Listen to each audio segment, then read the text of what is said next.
Aïe, le musique la de musique si santa la de aïe l'endro.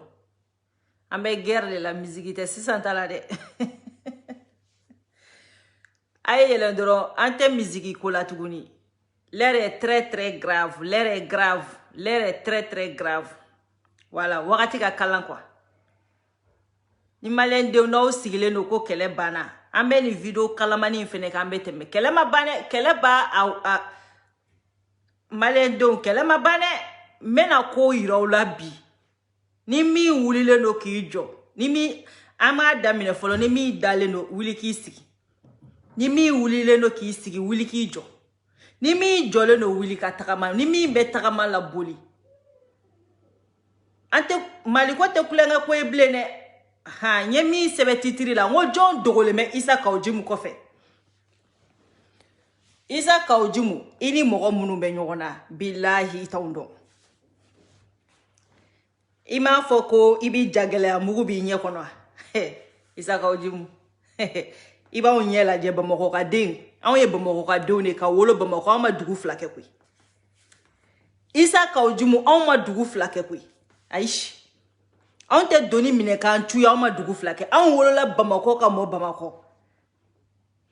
Masika ko kono mi wolo la suguba kono. Wallahi chuto obwa jaka.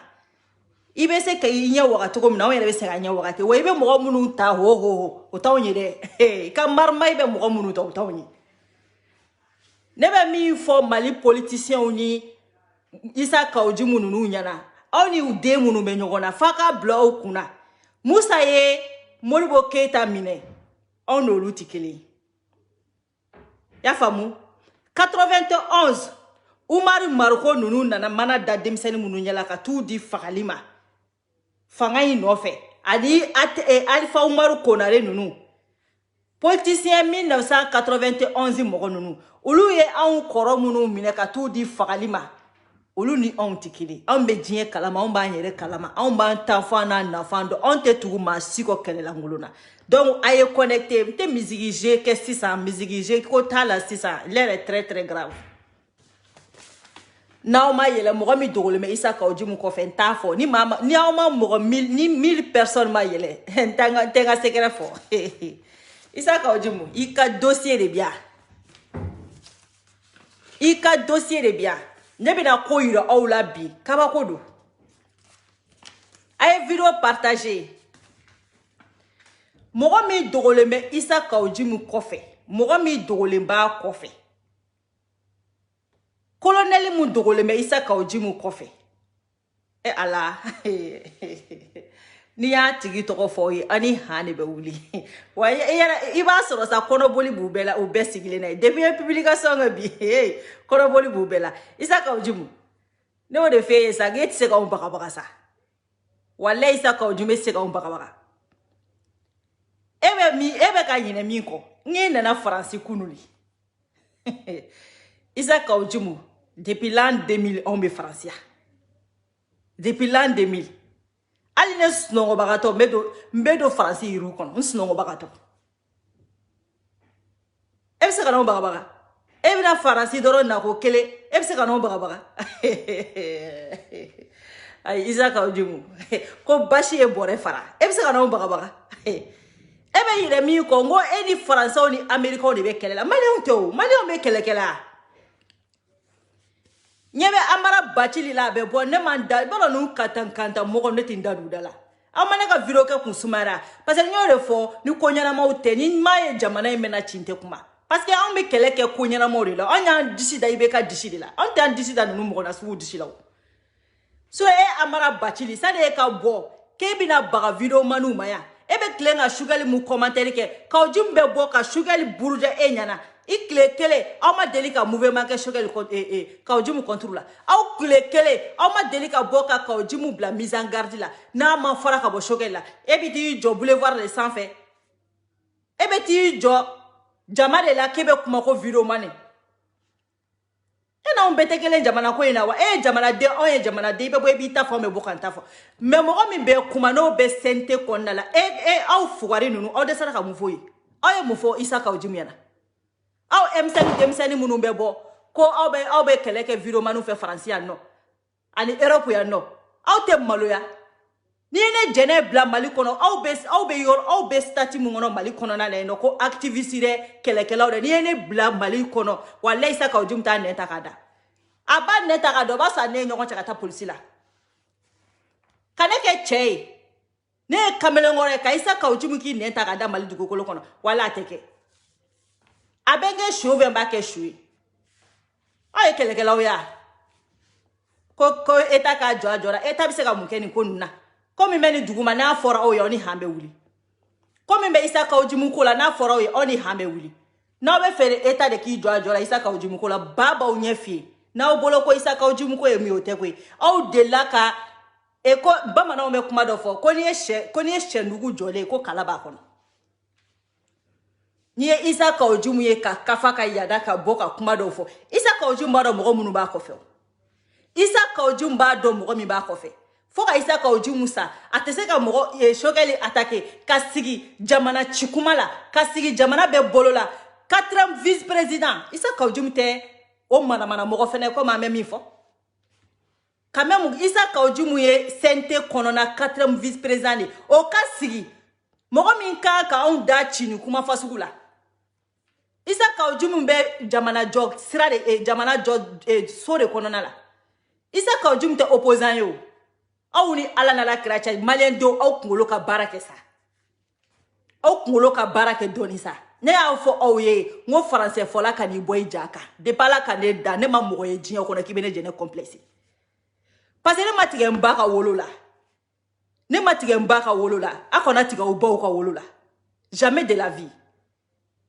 ima mo ko ba ko jene jamane no ma jama ndale mbe wolo balila mbado ama dena ngolo ne wolo jinyo kono ne jene sogodogo walle ne bama ne dena ngolo o ya ti mara madenya ani kera milliardaire ebe ne ka kunshie mo koy ebe milliardaire to ko mene da kono no ne be milliardaire tanu ne ni re ba do ka fo ibe ne respecté ali fabiri de abe million dine ma billahi ali weekend na 2 millions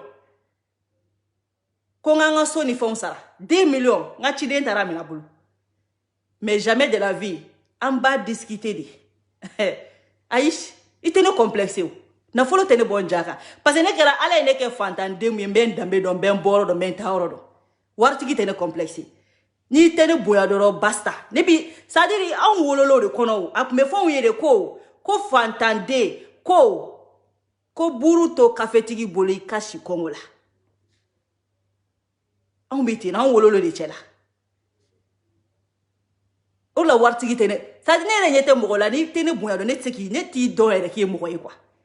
Ne be sram boya baga ni ko wari bi bolo le ni bi bo ne be complexe ne yede ma mogo yi ko ne be kulum Canada français mare ta sadiri kwa ta degoli shubili ka do ikungolo kono ne ka papa ka tife ne ta do ki bi jinya kono e ete alu mogo mte de complexe wa mbenga fo français fo ka teme koro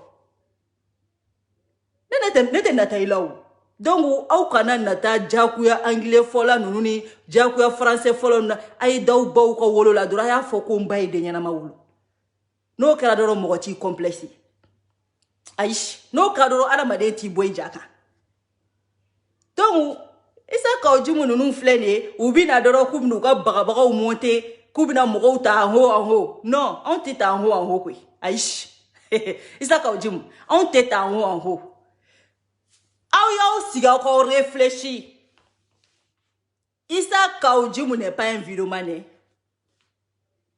aish Isa Ka Ojum be sente de kono et puis sente 4e vice-président de do sente 4e vice-président de do mana mogote ibi sigini yoro ene la mata école la mata yoro si mena misali suruni do daw masani mena do ko nunu na ka wala ye aw munu be ko mata école la ko be angata anga village yere la angata village la angata dugutigi ka kangoro sigi baga dugutigi mogo munu be sigi dugutigi ka conseiller o mogo nanina anga Isa Ka Ojum ta anga ko ni yo ye ka boka ta dugutigi dogoya dugutigi ka danga dogoya kata dugutigi ka génération dogoya aw ni ala che ka sigo dugu kele ngono papa ka te bola aw yere kan ka do ko be dugu pa o saka ke o Aïch. O te se ka ke chogo to la ante demiseni. Isa ka ojumu nga bo chien kelen ki tafo. Ka bo chien fla ki tafo. Ka bo chien saba ki tafo. Che bele saba. Ambeso. Mais isa ka ojumu ka ke choge likota. Sadiri dona tegere. Yoro dona tegere de ka telini jinya kobe. Sadiri bi dona tegere be ka figoro de be nyo. Ore ka telini jinya kobe. Ka isa ka ojumu nga choge liko ke dona tegere. Ni ka ojumu bora ni choge li bora sogoma. Midi. Quand je me vois midi in. Non, c'est pas possible. Ambola. O quand je me kele nga klaka décorer sente présent fait. Hey. En Congo, musogoroni. Kika daga fara kui toko me doku ka fara. Le moment que malien den keme ni malien den ta keme o keme.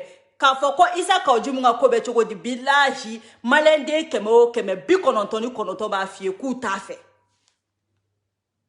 o de be décorer ko e bara nyuma di moment que malendo me ka mogo mi fo ko e dugu chila e sente présent de tra décoration ko o dishila ko be ka bara nyuma ke awu ni ala na la kirache mbe daya Medaya.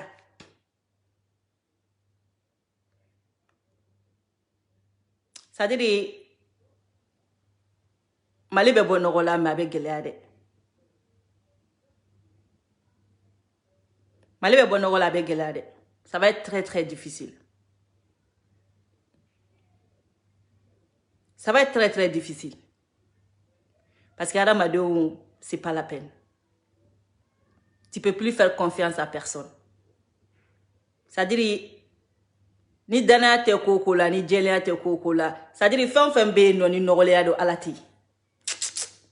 Alate do ko nogolena. Aïe.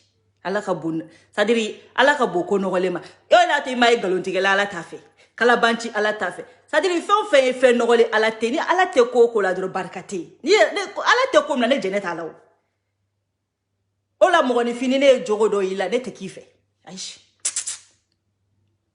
Au kana ne ta ne ka femi nga bon jenatige kono ala kodi. Ni ala bora en ba. Ne be kulenge fem be la fo ala ko. Ko ni no ko ba dam na tara jo ala ko la bille ne be sabali mesikinko. Parce que ni ala tika ko la, c'est pas la peine ça, abila bala de talao. Ibi sa ibeta dalirima. Ajari amajebita dalirima.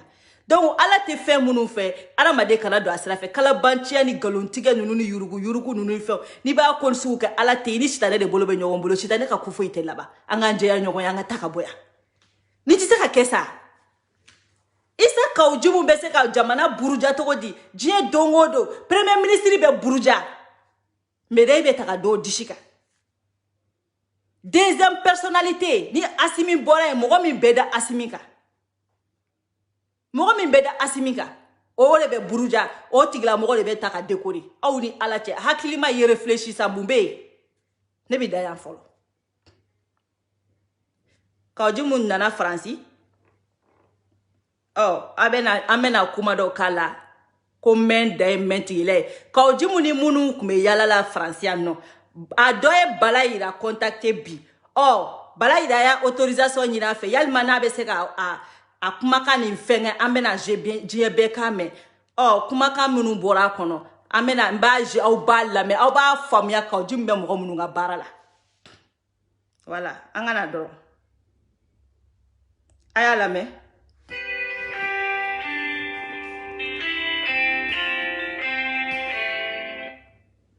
oui allô ayala me écoutez bien allô ouais, ça va, Balaïra? Ça va et toi? Somogodo. Ouais, Jondo. Aklobala.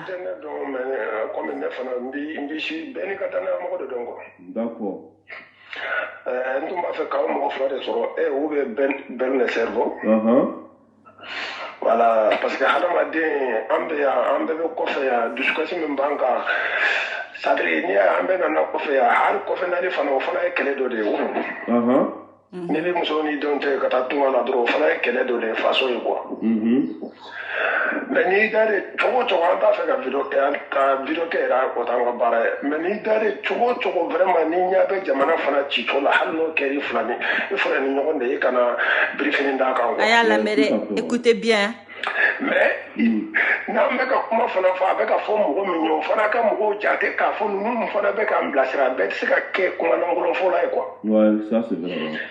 Kuma min bɛ na fɔ Mali autorités fana vraiment u ka jate minɛ u ka mɔgɔw bonya u ka mɔgɔw jate minɛ u kana kuma bɛɛ ta mais u kana kuma bɛɛ fili quoi. Ça c'est vrai, ouais. Ça c'est vrai. Ala y'a kɛ dɔ. Nin ye Kawuji mun nalen ye Faransi ani mɔgɔ minnu tun bɛ yaala nin y'o dɔ terikɛ de mankan ye a bɛ kuma in lamɛn aw bɛ kuma in lamɛn a bɛ kuma in lamɛn min bɛna fɔ hey dugu wuli a y'a lamɛn ka taa. Dɔ bɛ ne bolo n terikɛ de don. N bɛ deli ka mɔgɔ wele nin kuma sugu ninnu na. D'accord. Kabini Kawuji min na ko fɔlɔ la a ye ne wele ko Kawuji min bɛ na ko a b'a fɛ n'a nana k'a b'a fɛ k'a ka parti bila yan k'an k'a kɛ ɲɔgɔn fɛ n ko non n ko ni Kawuji min de don n ko ne y'o haramu de. D'accord. O y'a na ko fɔlɔ ye Faransi dɛ. O parce que kabini a ye M5 ko kɛ cogo min n ko ne tigɛra ni ne dun tigɛra mɔgɔ la ne tɛ k'i fɛ tuguni. Ko cɛ k'olu dun dalen b'a la n ko n'a kɛra cogo min i bɛ tila k'a ɲɛfɔ n ye. Ala y'a kɛ a nana don min n'olu ye ɲɔgɔn ye dɔrɔn kuma wɛrɛ t'a da ko u ka fɛɛrɛ bɛɛ kɛ bɛɛ ka transition soutenir quoi. Ko kɛlɛ yɛrɛ kun y'o ye. Kawuji min de y'a fɔ quoi a nana yan don fɔlɔ min na. A nana yan siɲɛ fɔlɔ min na ko bɛɛ ka transition dɛmɛ. Voilà ko cɛ ma ko bɛɛ ka transition dɛmɛ Kawuji min de y'o fɔ. D'accord, ok. Mais a nana o don o ko a ma ko mais e kɛlɛ nana sen tɛ mɔgɔ si ma na. Ko non ko ale nana mission na ko sen tɛ ma ale ka billet bɔ de ko minnu y'ale invité k'olu de y'ale ka billet sara ko projet de do b'u bolo a n'u ko k'an ka ɲɔgɔn ye. D'accord. Ko bon a b'a ka parti fana ka ko yira mɔgɔw la yan quoi. O ko problème t'a la o komi olu de tun bɛ ka accompagner o mɔgɔ dama don. D'accord i terikɛ yɛrɛ i dalen b'a la kosɛbɛ. Mon frère, n'allem ben terikɛ la, n'allem b'a la, mɔgɔ kumabagatɔ tɔ ale yɛrɛ ko tiɲɛ yɛrɛ la ale tigɛra la, ale t'a ka ko la bilen parce que ale système min y'a bolo vraiment ale tigɛra la. Ale tigɛlen don a la. Partagez. A y'a haramu de a t'a fa n'a ka ɲɔgɔn ye. Aussi. Oh, c'est quoi ça? Attends. A n'olu ye ɲɔgɔn ye don filanan a n'olu ye ɲɔgɔn ye tuguni mɔgɔ saba de don kabini o la dɔrɔn a ka kuma sansera olu ye farajɛw ye kabini o la dɔrɔn a ka kuma sansera a k'olu ma ko tiɲɛ yɛrɛ la k'ale tun bɛ ka min fɔ ko ale bɛ taa Mali la mais a bɛ segin ka na ko tiɲɛ yɛrɛ la ko transition kɛcogo ale yɛrɛ ni k'i to Mali la k'i tɛ foyi faamuya. D'accord a bɛ komi sisan ani tubabuw kɛlen ka ɲɔgɔn ye a ye kuma changer quoi. A ye kuma changer ko ale ko ka transition dɛmɛ ko mais ko ale nalen yan k'ale ko caman faamuya ko k'a mɛ a bɛ taa Mali la a bɛ segin ka na. D'accord. Ko kabini o la duti kɛra ale la mais a seginnen ka na. C'est-à-dire a bɛ komi a n'u ye ɲɔgɔn ye ko confirmelen. C'est-à-dire parce que ale ye jateminɛ min k'a la kabini al'olu bɛ don ka bɔ la n'olu bɛ ka ɲɔgɔn ye siɲɛ fɔlɔ ni siɲɛ fila la laban na a ko tiɲɛ yɛrɛ la ko Asimu yɛrɛ ma kalan ka se niveau dɔ la ko Sogɛli min kalannen don k'o bɛ ka Musa mɔgɔ don k'a bɛ ka Asimu latunu ko bon ko fo ka nin transition ye ko ninnu gɛn ka bɔ yen ko au moins hali kadiribaw bɛ Mali la i bɛ ka mɔgɔ dɔw fana bɛ olu ka ɲi ko transition ka kɛ ten ko mɔgɔ si ma miiri ko Asimu bɛ Sogɛli ta ko bon u b'a fɛ ka ni diɲɛ bɛɛ bila ɲɔgɔn na donc ko hali na ni Faransi bilala ɲɔgɔn na ko hali olu minnu bɛ Faransi yan ko Faransiw bɛ se k'u bɛɛ gɛn ka taa c'est-à-dire k'ale ko mais Kawuji k'ale tɛ ka min faamu e de bɛ Mali la e de bɛ Mali réalité dɔn e ma min don Mali la e bɛ se k'o don yan cogo di e n'u denw ye ɲɔgɔn ye n'u ye explication d'i ma mun bɛ transition na k'olu tɛ diɲɛ faamu. N t'i ka kuma latigɛ tɛ.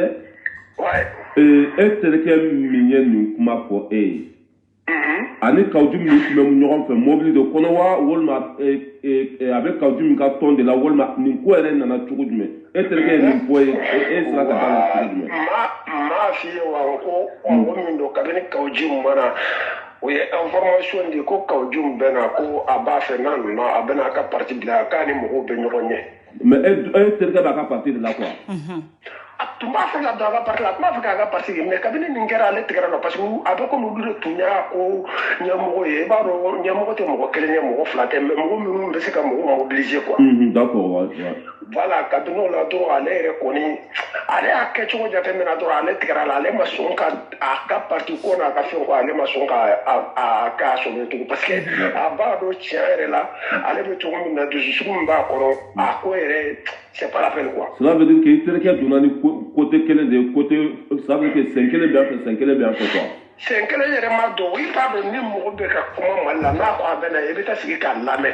parce que ale tun dalen b'a la kuma cogo parce que a tun bɛ kule la k'u bɛɛ ka Asimu dɛmɛ ko patriote don bon Asimu dun ka di cɛ in fana ye. a ka di a ye fo ka di a ye donc o kuma min b'ale da i mana fɛn o fɛn fɔ ale ye ale bolo c'est à dire Asimu kelen ka i bɛ ka gɛn parce que i bɛ ka di ale bali papier sɔrɔ la yan parce que ne yɛrɛ b'o la parce que ne yɛrɛ bɛ se k'o fana prévu d'i ma ne y'a ye an bɛ ɲɔgɔn ye ne yɛrɛ fana b'o prévu d'i ma ne yɛrɛ ka papier ko mɔgɔ min y'a bloqué yan ne ka de a y'a bloqué cogo di ne ye Agili de demandé a prévu bɛ n bolo. d'accord an k'o yɔrɔ to yen sisan an mago bɛ min na. voilà an mago bɛ min na kabini a nana yan réalité min ye kabini a nana yan n'a ni mɔgɔ minnu ka ɲɔgɔn ye parce que a yɛrɛ ka commencé n tɛ ma ale ka billet tigɛ donc minnu y'ale invité olu de y'ale ka billet tigɛ. ça veut dire que tubabu de y'a invité quoi.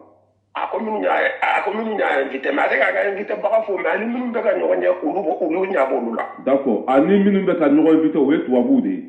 ne tubabuw de don. d'accord bon sisan e terikɛ y'a fɔ cogo min na ko kawju min nana faransi a siɲɛ fɔlɔ la. non i bɛ lamɛn quoi une minute. kawju min nana y'a siɲɛ fɔlɔ min na. a fɔ ko comment ça s'appelle an ka Asimi dɛmɛ. bɛɛ k'a dɛmɛ a nana don fɔlɔ min. d'accord i bɛ lamɛn dɔɔni a nana don fɔlɔ min na ko bɛɛ ka tubabuw dɛmɛ Asimi dɛmɛ. o kɔfɛ ani tubabuw ye rendez-vous di ɲɔgɔn ma. a nana a y'a dafalen ko Asimi ma kalan k'a tɛ ko dɔn. voilà ko Sogɛl ye Musa mɔgɔ ye. n b'a fɛ k'o yɔrɔ de jɛ a nana don fɔlɔ min a n'olu kelen a y'a lamɛn dɛ ani mɔgɔ minnu ka ɲɔgɔn ye kuma min tun b'a da ka Asimu dɛmɛ ka transition dɛmɛ. d'accord. donc ko Asimu yɛrɛ k'a bɛ fɛ ka kɛ candidat ye ni malidenw y'u kɔnɔna ja a ye nin bɛɛ fɔ. o y'a nalen fɔlɔ yanni ani ninnu ka ɲɔgɔn mais ani ninnu kelen ka ɲɔgɔn ye. dugusɛjɛ a n'olu ye ɲɔgɔn ye o kɔfɛ tuguni a ko k'olu ma ko tiɲɛ yɛrɛ la ko in bɛ ka taa cogo min ko ale bɛ taa Mali la a bɛ segin ka na ko parce que ale tɛ ka foyi faamu ko c'est à dire Mali kɔnɔ i k'i to Mali kɔnɔ i tɛ fɛn caman faamu ko mais k'ale boli ale ye fɛn caman faamu ko Asimu ma kalan ka ko diplôme yɛrɛ t'a bolo a ma se niveau dɔ la donc Sogɛl fana min kalannen don o ye Musa mɔgɔ ye o bɛ k'a ta kɛ c'est à dire ka min kɛra Musa la a bɛ k'o de dimi bɔ donc fo nin transition ka taa ka bɔ yen ko bandaw ma ɲinɛ ko mais fo nin ka taa ka bɔ yen. d'accord. bon ale ko mais ko Kawju ko bɛ se ka kɛ cogo di k'e ye min kuma fɔ ko non k'i to Mali la k'i tɛ se k'a faamu quoi. comme ale nalen yan ale ye fɛn caman faamu. d'accord. i y'a faamuya. ko mais a tɛ se ka fɛn fɔ fɔlɔ a bɛ taa ka na a seginnen ka na de a kuma yɛrɛ t'a da ko fo ka Asimu de gɛn ko parce que Asimu jɔsen ye Sogɛl de donc ale bɛ yɔrɔ min na bi ko hali M5 mɔgɔ yɛrɛ tɛ Sogɛl kɔ bilen minnu yɛrɛ b'a kɔ ale b'a f'u ye u ka Sogɛl ko bila ko parce que Sogɛl bɛ ka min diya a bɛ bila cogo la. d'accord a nalen faransi a y'a fɔ a ka tɔndenw de ye sisan u ka yɔrɔ la yen nɔ ko pour que ka Asimi gɛn. a ka tɔndenw yɛrɛ tɛ minnu bɛ ka accompagner i b'a dɔn i tɛ nin fɔ public la jama ɲɛna. voilà sisan min bɛ ka accompagner. peut-être ani mɔgɔ minnu ka surun. voilà min bɛ ka accompagner sisan a bɛ ka fɔ o de ko pour que ka Asimi gɛn ko mais Asimi tɛ se ka gɛn pour que ka Sogɛl bɔ yen. voilà k'u mɔgɔ damadɔ de a n'olu mɔgɔ damadɔ tun bɛ ɲɔgɔn fɛ mais ne terikɛ in fana b'a la i tɛ se ka mɔgɔ tɔgɔ fɔ. u bɛɛ tun bɛ mobili kelen kɔnɔ quoi. u tun bɛ mobili kelen olu de tun b'a accompagner o yɔrɔ la mɔgɔ kelen tɛ mɔgɔ fila tɛ ani mɔgɔ damadɔ tun bɛ ɲɔgɔn fɛ. voilà mais sisan ani tubabu ninnu kɛlen bɛ ka rendez-vous di ɲɔgɔn ma. Oye joli ka ɲɔgɔn la ye. Non mais ale tubabu ye ɲɔgɔn ye olu sigira k'a kɔnɔ la u mɛnna k'a kɔnɔ ka mɛn donc kɔfɛ a nana u taara a ma heure fɔ n ye kɔfɛ a nana u taara mais laban na n'u bɛ ɲɔgɔn ye ale a b'a f'u ye dɔrɔn ko bon ko bi a bɛ taa ci la a n'a ka invité u kan ka ɲɔgɔn ye olu kɔni tun tɛ taa o mais kabini olu bɛ ka ɲɔgɔn ye dɔrɔn ale y'a dɔn k'a fɔ c'est à dire a nalen bɛ janfa de la. Bon, allez analyse de que, allez parce que allez à une gars comme ben ni qui ni mo projet de la quoi aller de chanter là donc alors nous be ko de gérer. D'accord. Mais directement quand on a daile manana ka ko tarto wa le yere ya do tien ka fo a wele kunye minde parce que ba do fola to be se ka jama la ba wele kunye minde parce que quand le yere ko régime ko mo do ge ko mission efficace ou be se ka barake man no be se ka mal ko yele mo be se ka ne dia kala ko men wu ba se ka fierté ni ro ba ne dia fara de donc ale te tuko donc ale ne to ko supporter men Bon, quoi si tu sais qu'à demain, parce qu'à quel moment on m'a mis. Parce que tu me nommes bien, qu'à quoi tu sais qu'à demain. Voilà. Et Aubé ni kuma la main. Quand Jimu n'allait français, mɔgɔ minnu kun bɛ ka Jimu accompagner ka français yira la. Parce que ala. Anya bu fɛn fɛn na français ko fa de b'u la. Francisco fa de bula ama mieno mana Franci kati photo ta trouver faire kɛrɛfɛ ala o ta do yɛrɛ ko ale nana diɲɛ dugukolo sanfɛ ne san saba kɛ meta baraka trouver faire kɛrɛfɛ nta do yɛrɛ ko yɔrɔ do nta do yɛrɛ ko yɔrɔ do complexe len dan quoi fu kana Franci donc a nana Franci ate dugu yɛrɛ do yɛrɛ mɔgɔ minnu kun bɛ yala n'a ye ka jamana yira la o dɔ de terikɛ mankan filɛ o de y'a fɔ a terikɛ histoire bɛɛ ɲɛfɔ a terikɛ in de fɛnɛ b'anw suit o de ye Bala Yira wele ka kuma bɛɛ ɲɛfɔ Bala Yira ɲɛna donc ko Isa Kajumu nalen san'a bɛ na a y'o o terikɛ in de wele k'a fɔ o ɲɛna k'ale bɛ fɛ k'a ka parti sigi k'o sigi Faransi donc de fait que o wagati a bɛ k'a fɔ k'a bɛ Assimi dɛmɛ o ko problème t'a la ko n'a nana ko ale na k'ale b'a sigi donc a nalen a ko ma o y'a sɔrɔ k'a nalen k'ale to yɔrɔ yɔrɔ a b'a fɔ ko non ko tiɲɛna ko fo transition in ka dɛmɛ de ko transition bɛ baara ɲuman na ko fo transition ka dɛmɛ de donc ja rendez-vous b'a ni tubabuw de cɛ donc olu taara bila ani tubabuw saba ye ɲɔgɔn ye a n'o tubabuw saba kelen ka ɲɔgɔn ye a bɔla o réunion kɛyɔrɔ la depuis dugusɛjɛ ko Isa Kajumu da yɛlɛmana k'a commencera k'a fulu ɲɛna ko tiɲɛ yɛrɛ la ko n'i bɛ Mali kɔnɔ k'i tɛ ko caman faamuya ko mais ko n'i nana Europe de k'i b'a dɔn ko Mali réalité ye fɛn min ye ko ale yɛrɛ ka ko tiɲɛ yɛrɛ la ko ni transition in tɛ se ka dɛmɛ ko parce que ko Assimi ma kalan ko kalanba tɛ Assimi na ko Choguel kalalen do ko Choguel bɛna Assimi ni diɲɛ bɛɛ bila ɲɔgɔn na ko donc k'olu tɛ se ka sigi ko k'o lajɛ ko fo ka Assimi gɛn ko mais ko Assimi tɛ se ka gɛn tant que ni Choguel y'a ka premier ministre aw ma Choguel attaquer togo y'a fɛ Choguel ka a fɔra ko Choguel bɛ kɛ premier ministre ye Faransi ma jɛn n'a ye Choguel ka degré 1 mois de kɛ ka sɔrɔ a ma se ka signer Assimi fɛ pression bonyalen de Choguel taara donc tubabuw b'a dɔn k'a fɔ ni Choguel kɛra premier ministre ye Choguel bɛna min da u kan tubabuw b'o dɔn u b'a fɔ ko Choguel ye Musa mɔgɔ ye mais aw bɛ ɲinɛ min kɔ min kun bɛ Musa ni tubabuw cɛ aw t'o dɔn mais ne b'a fɔ aw ye sa anw de ye anw ka génération bɛ se ka kuma Kajumu y'o f'i ye kunun n ko i n'anw ma jan ɲɔgɔn na maa Mali ye san 40 sɔrɔ e se ka foyi fɔ anw ye diɲɛ dugukolo kan Mali ko la anw de bɛ se k'a fɔ an t'an intéressé a la ou bien an t'a ɲini k'a ɲɛdɔn wa depuis Ala ka ne dan ne intéressé len bɛ n ka jamana la depuis Ala ka ne dan ne intéressé len bɛ Mali la Mali histoire tɛ ne tɛ se ka min dɔn a tɛ yen i tɛ se ka ne bagabaga i tɛ se ka ne mana da ne ɲɛna Mali sɔrɔ Mali kana da kalama dɛ t'i kunkolo pɛrɛn i tɛ se k'i sigi k'i bɛ ne bagabaga Mali ko la o tɛ se ka kɛ parce que i bɛ min dɔn ne b'o ɲini ne y'o ɲini k'o dɔn i ɲɛ Musa Tarawele tile Mais histoire de fo nyana ka yira munu bu joku tara bac plus 5 la ka te fo idon ni histoire Mali ni Burkina ka kele ayta nyeyini amunu ye demisanu ye ayta nyeyini ko mu ye Mali ni Burkina se nyokoma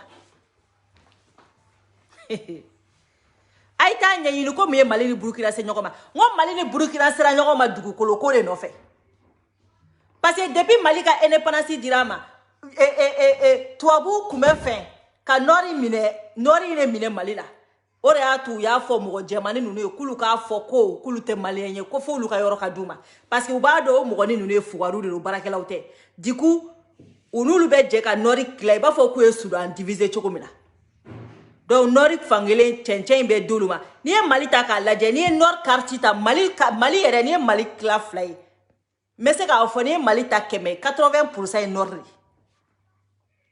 nord de ka boli Mali fambe donc ou kumbe fen kulu ka indépendance duma chema fo nord disu ka muruti musoma fu ka muruti ba fo ye bi France kele ne ko nord disu ka na Somali kumara parce que ou kumbe nord no fe depo wakati sa bi woro be nord no fe ube nord no fe comme Moussa Traoré mason donc utara Burkina a fo ko Burkina tay Mali yoro do yi ngo Mali ni Burkina kela dugukolo ko de la utaru joko Burkina yoro do Mali ko Mali yoro do Burkina te Moussa Traoré ko te tien uye kele wuli Mali e Burkina doje la Mali e Burkina doje o bulla ka tudu ka wo kono asola dugukolo ko de fe de pala ka France be nord no fe de pala ka France be nord no fe usola ka na do ate e fe nununa Alpha Umaru Konare nununa kolu shu kolu bla musala ora to domina Moussa Traoré kuma comme misi denite warado ka bakoro babado kuma koro do parce que utara do école dona comme ubado ka fo musobe sa wolo de no fe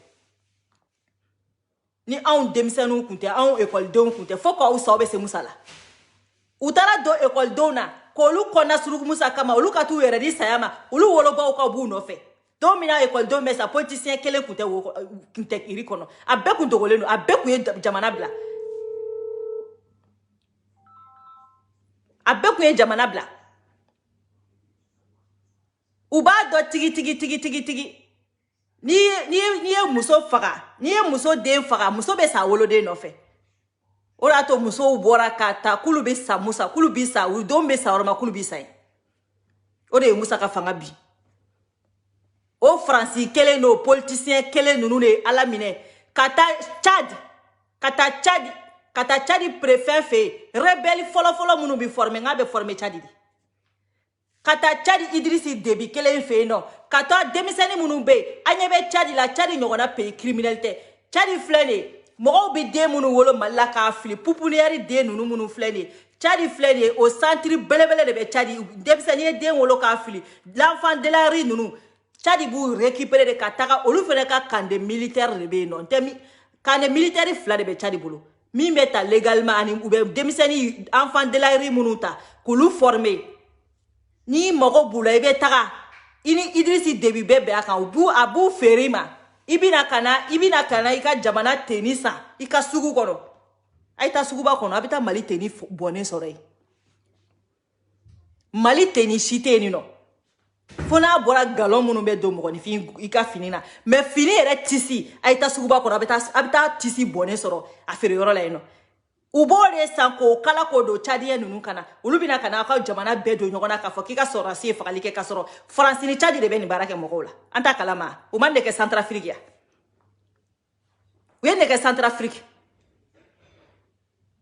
uyene ke Moussa la kana malien don faka ka soro ko truta kada Moussa kuna Moussa ka procès do ayirara ka foko Moussa ma mo shifaka politicien ni mo faka uni France ka soro ka jamana mine ka di France ma Alpha ka bara folo keramye ka Mali armée be ferré ka kla ka ta ko flamme de la paix ka Mali armée be ferré ko flamme de la paix uniquement juste avoir des pouvoirs ka fanga doro no fe ka jamana dafiri fanga doro no fe ka jamana dafiri fanga doro no fe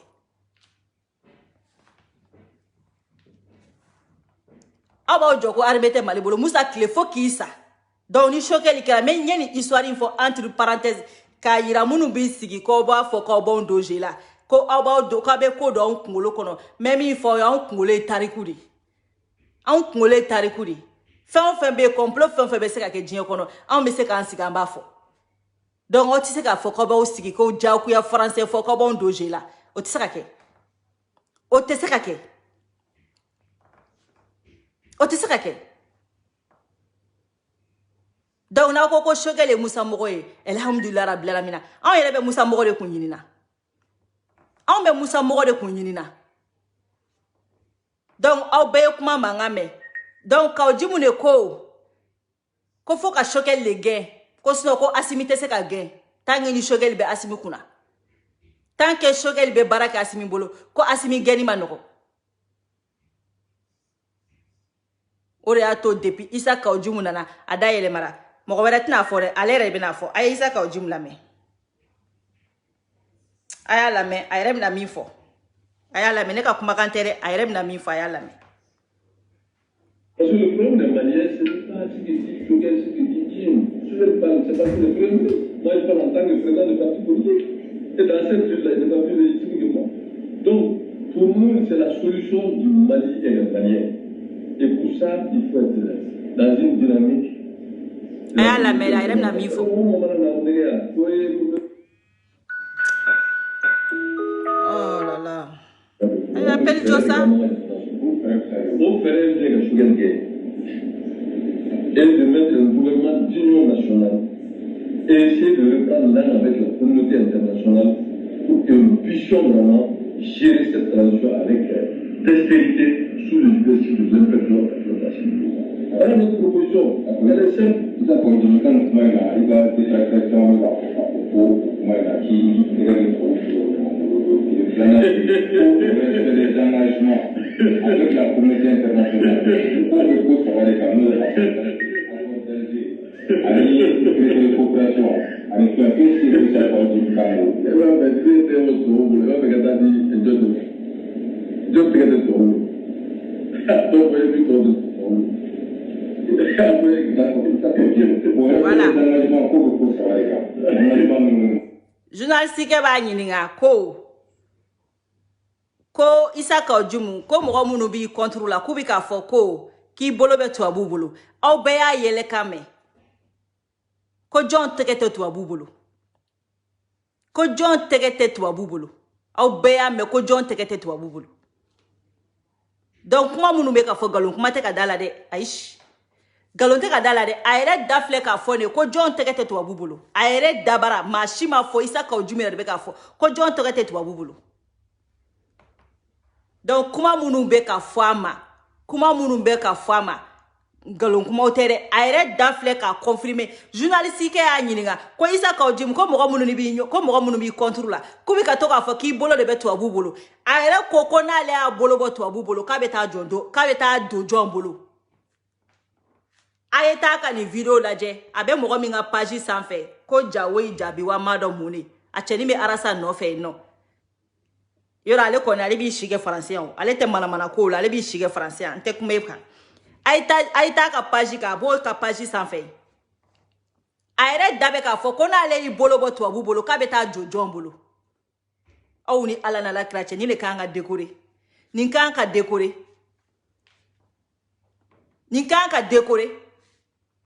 ayere ma dogo clair et net ko John tegete to abubolo ko na le tege bo to abubolo ka beta tege do jombolo Isa ko jumere dafle ka foni ama dogo atika dogo yere o ambe stati mu yere kono bi atiseka dogo ble ka le bolo be to abubolo aseka dogo ble parce que beya ta fando aseka dogo ble donc ayere fle ka yela kuma la ne ka confirmer ko na ya bolo bo to abubolo ka beta do jombolo. Mais mena Isa ka ojumu nga yoro do fene explique o yi kunju me ato Isa ka ojumu kan baranke yoro mo mana wilu ko na fate malila uma wilu ko na fate malila na famu be malila na fora oye wallahi awbe do fora ko chesiri jalaka mena filmu do kala a filmu yi american e filmu yi bo 2020 filmu yi bo la 2020 film in be Mali c'est-à-dire a ye film in lamɛ a bɛ fɔ français de la a ye film in lamɛ une minute partie dɔrɔn de don a ye nin lamɛ aw bɛ n'a faamuya min b'aw ka jamana kun kan n'aw ɲɛna ko nin ye ko Asimi ko de Faransi ko de kirikarakiri aw ka ɲɛnamaya de donnen don galama la donc n'aw bɛ wuli k'aw jɔ aw sen fila kan a ye wuli aw ka nin jamana in protéger Faransi tɛ nin jamana in to yen ten dɛ aw bolo ko ko tɛ nin ko in na a ka jugu n'o ye dɛ mɛ min fɔ aw ye a ye film in lamɛ américains de ye film in tourner américains de ye film in tourner a ye film in lamɛ. Messieurs, le Moyen-Orient est un foutoir, on le sait bien, parce que c'est de notre fait. 6 des 10 pays ayant la plus forte croissance économique sont des pays subsahariens en Afrique. Ce sont des pays riches en ressources minérales. Collectant pour nos ordinateurs cobalt, pour nos batteries, du phosphate pour notre agriculture, minerais nucléaires pour notre énergie. C'est pour ces richesses que nous nous battrons dans les 20, les 30 prochaines années. Un immense gisement de cobalt a été découvert au Mali, il y a tout juste 2 ans. À l'époque, nous avons approché le gouvernement malien pour les droits miniers. Ils nous ont dit que ces droits avaient été accordés aux Chinois. Nous avons alors entrepris de créer les conditions pour nous assurer que ça n'arriverait pas. Et la semaine dernière, une de nos filiales australiennes, Merci Lacan, a obtenu ses droits. Notre projet pilote au Mali a essuyé quelques revers. Mais je suis fier de vous annoncer qu'il a fonctionné. Et si ça a pu marcher là-bas, il n'y a aucune raison que cela ne fonctionne pas dans notre pays riche en minerais du continent africain. Nous créons le chaos. Pour pouvoir ensuite capitaliser sur ce chaos, nous avons ici une vision à long terme, messieurs, avec des profits colossaux. Des profits qui, en comparaison, font passer l'Irak et l'Afghanistan pour des projets insignifiants. Voilà. Aw bɛ nin mɛn dɛ minnu b'a fɔ la ko nafa tɛ Mali kɔnɔ aw bɛɛ nin mɛn dɛ yɔrɔ u bɛ filimu tourner filimu bɛ tourner réalité de kan filimu bɛ tourner réalité de kan ni filimu in kɔnɔ u bɛ k'a yira k'a fɔ ko sanu min bɛ Mali la iranium min bɛ Mali la fɛn min ressources naturelles mun bɛ Mali dugukolo kɔnɔ k'u tɛ se k'a la c'est-à-dire a dan t'a la quoi dan yɛrɛ de t'a la quoi Mali nɔri dan t'a la quoi dan t'a la et puis k'u bɛna kɛlɛ créer Mali dugukolo kan u bɛna kɛlɛ créer Sahel kɔnɔ pour que ka se k'u enrichir nin ko in na film in tourner la ka sɔrɔ ni film in tourner la o de ko bɛ ka na la an kan bi. An dɔnbaga malien dɔ bɛ yen n b'o fana ka kuma fɔ n bɛ bɔ kuma kɔnɔ a denkɛ bɛ barikani de la a denkɛ bɛ baara kɛ a bɛ barikani de la sɔrɔdasi de don a y'a fɔ a ba ye kuma in fɔ ɲɛna k'olu tɛ Mali la kɛlɛ kama dɛ ni aw minnu bɛ yen n'aw hakili bɛ Fukushima la centrale nucléaire Faransi ka énergie bɛɛ da o de yɔrɔ in na o de bɛ énergie distribuer Faransi ma jamana ba ninnu bɛɛ mais ale bɛ ko min machine de don parce que fɛn de b'a la wagati de b'a la n'o wagati sera a bɛ tiɲɛni kɛ o de y'a to n'a y'a ye Japon Fukushima ye tiɲɛni min kɛ Japon plus de 22 000 morts tile kelen yɔrɔnin kelen ali sini 100 ans ali ni bagan ni wolola ni bagan jigina yɔrɔ la i bɛ transformer i bɛ kɛ malformation ye o centrale nucléaire min bɛ Faransi kelen bɛ ka min datugu u t'a da dɔn il peut pas continuer avec ça an t'a la ko sanu ni fɛn wa o ye petit affaire de sa sanu ko tɛ o Faransi bɛ fɛn ko centrale nucléaire ninnu bɛɛ de datugu o réacteur bɛɛ de kan ka fermer Sinon, dans les prochaines années, nous explosera les Francisco Baneni. Donc, ubo Mali Nori no fait kata ou ka énergie solaire restigé non. C'est-à-dire, on est français reka projet de yé. O français capable no ka Mali est ka Mali rasé no fait. Parce que ou be Sahel no fait faut ite au drone. Ressources minérales o est petit affaire de. Parce que quand ku ka centre anya ba photo là. Ntaro ma photo bo chuko mina ka idolo. Anya tala. Aïta do Google kono doro. Aïta do Google kono aka taper. Aïta do Google kono aka taper. Fukushima est 2011. Plus de 22 500 morts. Yoroni kele a fait aractateri fini exploser les. Et réacteurs exploser les. Aye moro mi fara. Presque moro ba mugani fla. Ani kemeduru ayo de fara yoroni kili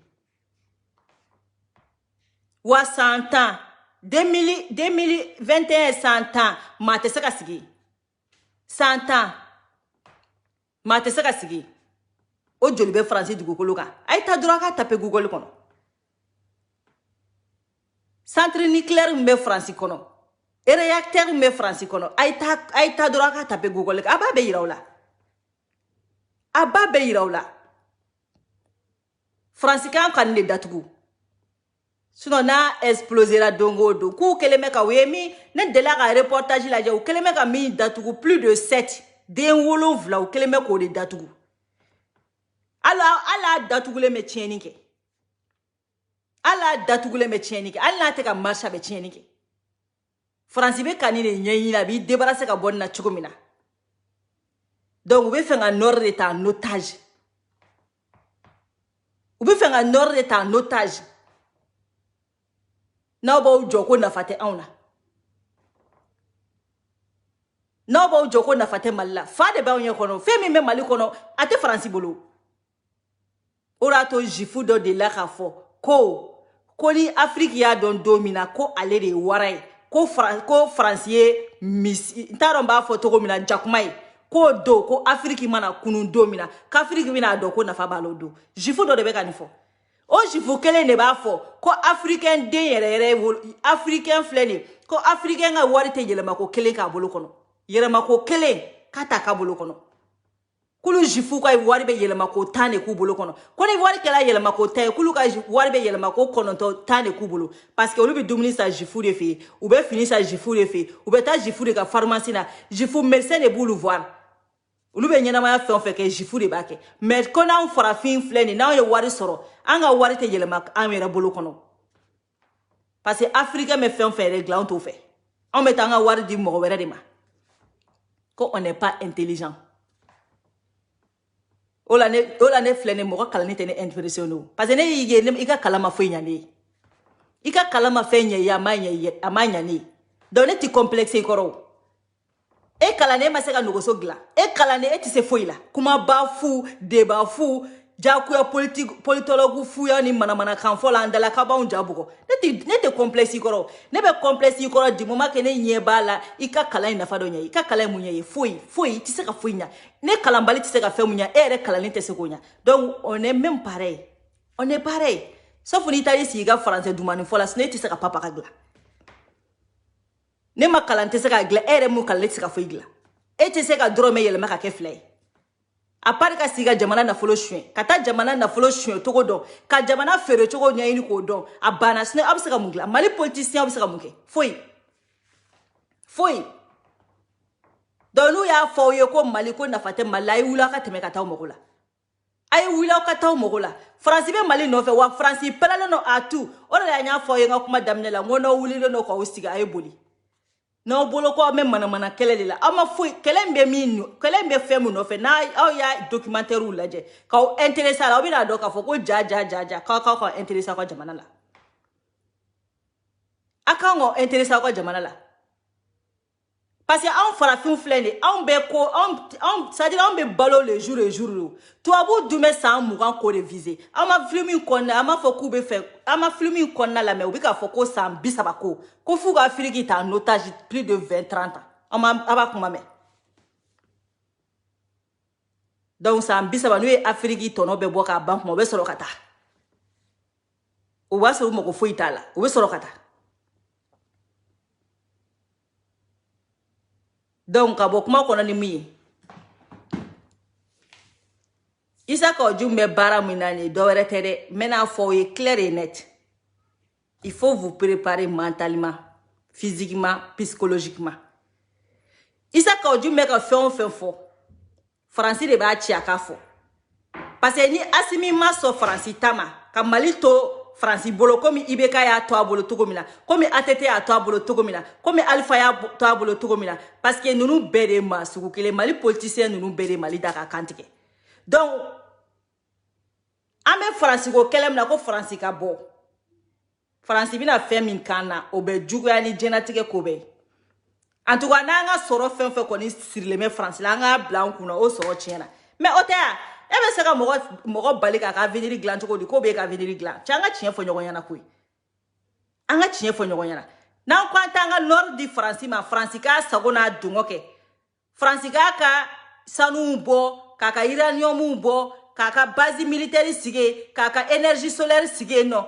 n'an ko an b'o projet échoué Faransi bolo fo an fɛnɛ k'an jigi da kan an ka fɛn o fɛn fɛnɛ lielen bɛ Faransi la Faransi fɛnɛ b'a ɲini k'o tiɲɛ an bolo o ye wajibi de o mɔgɔ min ye k'e kunkolo man kɛnɛ e de b'i sigi k'e b'i jigi da Faransi ka tugun e se ka ne ta tiɲɛ ko ne b'e ta ɲɛ o c'est impossible donc il faut k'an k'o bila an kunkolo kɔnɔ maintenant solution ye mun ye sisan Isaka Odjum bɛ ka nin fɔ mun na parce que i b'a dɔn tellement k'an ka ɲɛmɔgɔw y'an don Faransi bolo uniquement pour que ka se ka u ka faso nafolo dun ka se ka to fanga kɔnɔ k'a dun ka troisième mandat kɛ min ka d'u ye k'a kɛ jamana kɔnɔdenw na pa paga tɛ wuli ka bɔ a la u bɛ wari suɲɛ cogo min ka d'u ye wa ni mɔgɔ min i ko i bɛ maga u la Faransi filɛ ka min kɛ u b'o de da i kan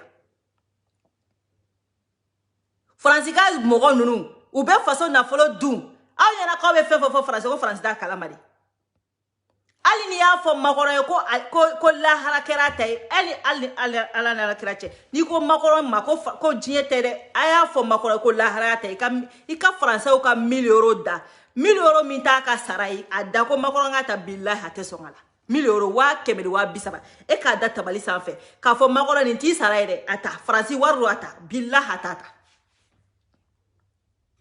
e tɛ se k'a fɔ makɔrɔ ye ko président ka suɲɛni ko o ka ɲi o man ɲi e tɛ se k'o fɔ makɔrɔ ye parce que makɔrɔ t'o kɛ o e tɛ se k'o fɔ makɔrɔ ye o président k'i ban jamana kɔnɔdenw ka kuma k'u fɛla fɔ jamana ko la e tɛ se k'o fɔ makɔrɔ ye o parce que makɔrɔ ka mɔgɔw bɛ sɛfan de cɛ a kunkolo kɔnɔ makɔrɔ ka mɔgɔw b'a gifler de makɔrɔ ka mɔgɔw b'a ci de o tɛ preuve ye lahara ko ye o ma k'an bɛ sigilen ɲɛna yan nɔ wa o ye lahara ko ye wa o tɛ 2021 ko yɛrɛ ye wa an ka taga bɔ yen donc anw fɛ président tɛ se ka nɛni kuma tɛ ka bugɔ mais olu tɛmɛna président nɛni kan sa olu y'o bila o y'olu bolo fɛn fu de ye sa président ka nɛni tɛ foyi ye Faransiya sa olu bɛ niveau min na sa an bɛ président da ci olu b'o de niveau la wa Faransi ka président bɛɛ da bɛ ci Sarkozy da cira ka François Hollande da ci ka Macron da ci ka premier ministre da ci ali ministre simple ni ko cɛŋɔ français ma wallahi dɔ b'i minɛ i ka congrès dɔ la dɔrɔn ou bien i bɛ t'i ka yala da dɔ bɛ sin k'i bɛlɛn tɛ k'a sama i ɲɛ kɔnɔ ka tɛmɛ an y'o joli France yan nɔ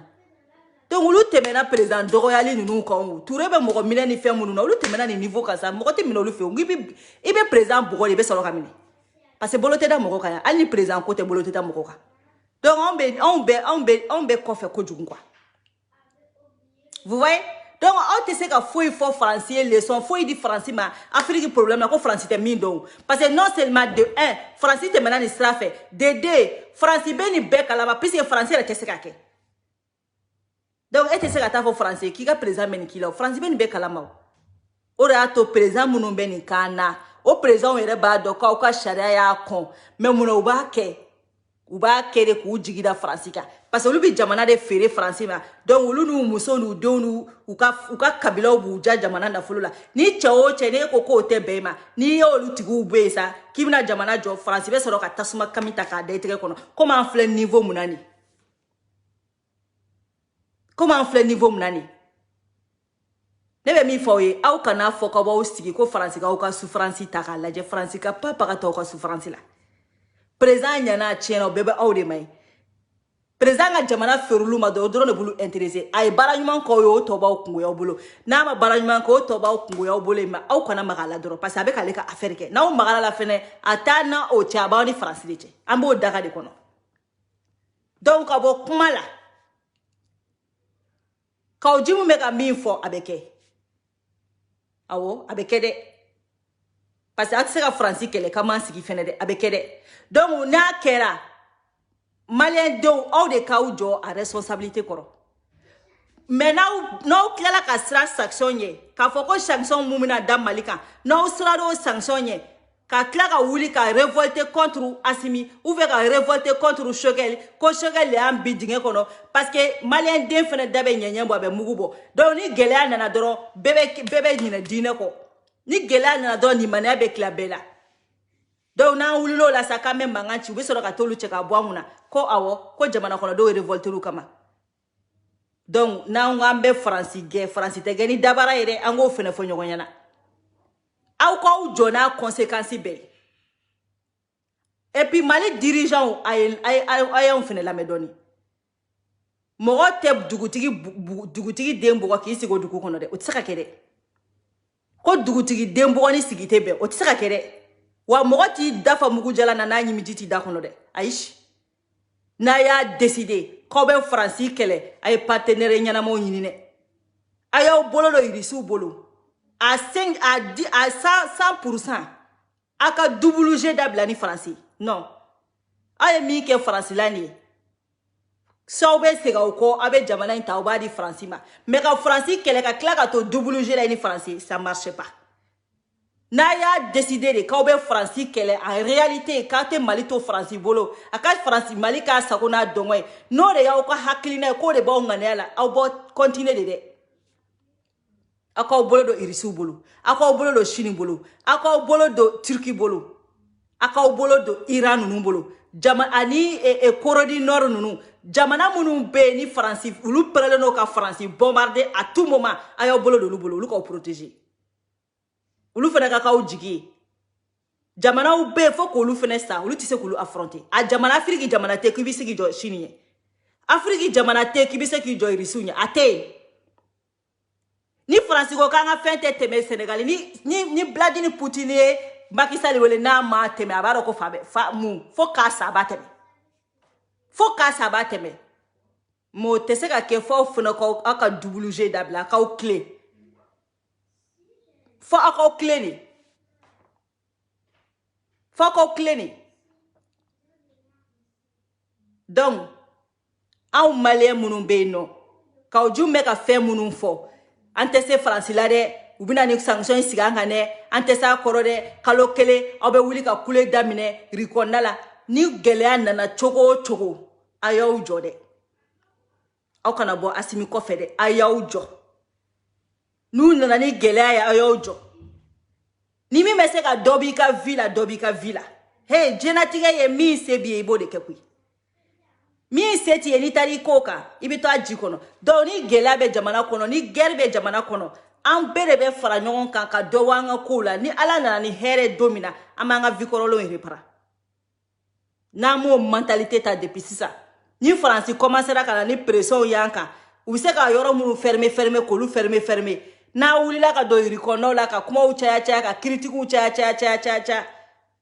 oh uba Assimi cheka bodala de ka shogali nunu cheka bodala de ka soroka na nuka mugoi ka no sigi ka o sigi kana o sentega do dinga wera kono au bocho ko tawla de wa machite tuko ko kelela tukuni donc mi u mene bolo ka fo o le ni ka o jimu te cheka barala betu awule ka barala ere ya confirmer akmena munu fe o ya confirmer wa aere daya confirmer ko jo kale bi bolo wotu abu bolo kata do jo bolo kono donc ka ojimu amba ka dossier clôturé ni yora ina ma be kuma munu fo akana kuma nunga kuma langulu ire aba ta obe barake nai mais obe barake nai ni psychologiquement parce que ibara kele mi nga jugo e hakilna kele de kele mi nga jugo adama de mo e hakilna kele de donc psychologiquement ba tani psychologie aw fene ka bloc kuna ni gelea fem bora ni ko yuna aw malais do pour libérer le Mali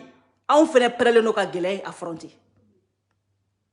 an fene preno ka gele affronter mais na o fene ke kule ko ni gele nana ka boli maw yere parce que France asimi be ka ka ojumbe ka France ka message de passer femi be France ngani yala ka nyeshi malima femi bolo dale me France ni Afrique bolo kono ka nyeshi malima ni malima so France tama ni malima so kana présent zone na marato dugu chilado sigi jamana kuna ni malima so ma pression min kan ka ke malila o de bolo dale flo o de be ka nyefo depuis sisa anga ala yere foka barkada anga ala foka barkada parce que au moins ka jumu yu ka plan fo anya do mi bunga ne ala sisa anga nga muke hey ni mi be kulo ni mi nga daga e kulo dure tika kulo ke kulo sabai akaw dege dumini bake ni feuna akaw dege dumini doni kela ni mi be sugoro kulo kelengi ka ika seri la mado muno ika ke klache iki deun ne dege sugoro badumbali ina folo sugoro te foye kui ali ni be sugoro kuru duru de kika tela e ka kle fla ke ibe den fla kala wallahi ne mana dogola be ki yana ki ye kuru sabade kuru duru de kala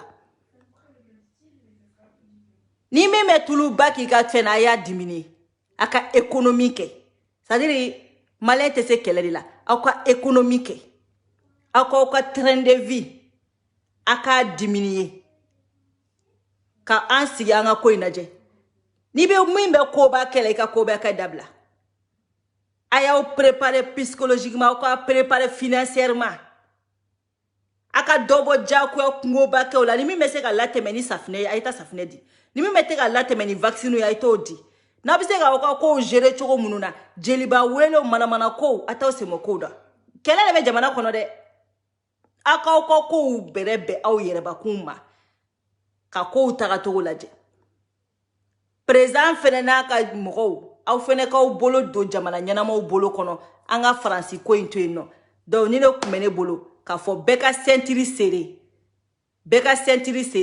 voilà donc ni ne kumene bolo ka fo yi au be salam alaikum